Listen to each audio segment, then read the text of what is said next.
Hi అండి అందరికీ welcome to other mini vlog. ప్రగతి నగర్లో సగిలేటి రుచులు the real taste of rural Rayalaseema ఈ ట్యాగ్ లైన్ కి పడిపోయి నేను కూడా తెప్పించుకున్నాను టిఫిన్స్. సాటర్డే కాబట్టి మేము వెజ్ తెప్పించుకున్నాము. అక్కడ నాన్ వెజ్ టిఫిన్స్ కూడా ఉన్నాయి.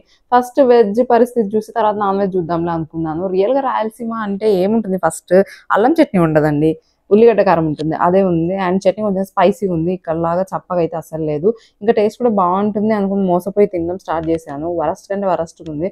వెజ్ పరిస్థితి ఇలా ఉంది, సరే నాన్ వెజ్ అయినా బాగుంటుందేమో కొంచెం స్పైసీగా మంచిగా అనుకుని నెక్స్ట్ డే తెప్పించుకుంటే అది ఇంకా వద్దులేండి, చెప్పడం అనవసరం. ఎవరైనా నియర్ బై ఉంటే ఈ వీడియో చూసిన వాళ్ళు అసలు అక్కడైతే టేస్ట్ చేయకండి. వరస్ట్, వేస్ట్, అసలు waste of money, time also, and health కూడా ఖరాబ్ అయింది. రీసెంట్ టైమ్స్లో ఒకటి రియలైజ్ అయ్యాను, నేను బయట ఫుడ్ ఆర్డర్ చేసుకొని మరీ తెప్పించుకొని మన హెల్త్ పాడు చేసుకోవడం కన్నా ఇంట్లో మనకు వచ్చిన దాంట్లో వండుకొని తినడం చాలా బెటర్. మార్నింగ్ గడ్డి తిన్నాం కదా అని మా ఆఫ్టర్నూన్కి వచ్చేసి మంచిగా పల్లి చట్నీ అండ్ పులగం చేసుకుని హ్యాపీగా ఎంజాయ్ చేసాం అనమాట.